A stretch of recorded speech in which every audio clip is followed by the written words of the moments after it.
இறை வார்த்தை யோவான் நற்செய்தி அதிகாரம் 1 இறைவசனங்கள் 29 முதல் 34 முடிய.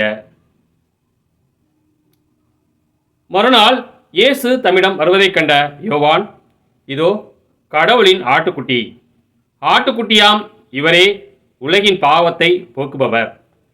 எனக்கு பின் வரும் இவர் என்னை விட முன்னிடம் பெற்றவர், ஏனெனில் எனக்கு முன்பே இருந்தார் என்று நான் இவரை பற்றியே சொன்னேன்.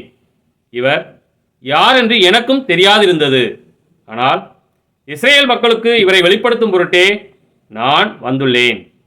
தண்ணீரால் திருமுழுக்கு கொடுத்து வருகிறேன் என்றார். தொடர்ந்து யோவான் சான்றாக கூறியது, தூய ஆவி புறாவைப் போல வானிலிருந்து இறங்கி இவர் மீது இருந்ததை கண்டேன்.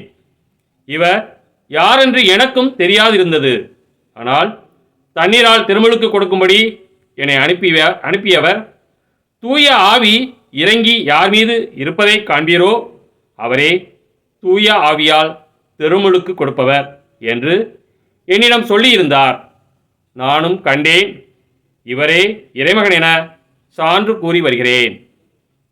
கிறிஸ்துவின் நற்செய்தி.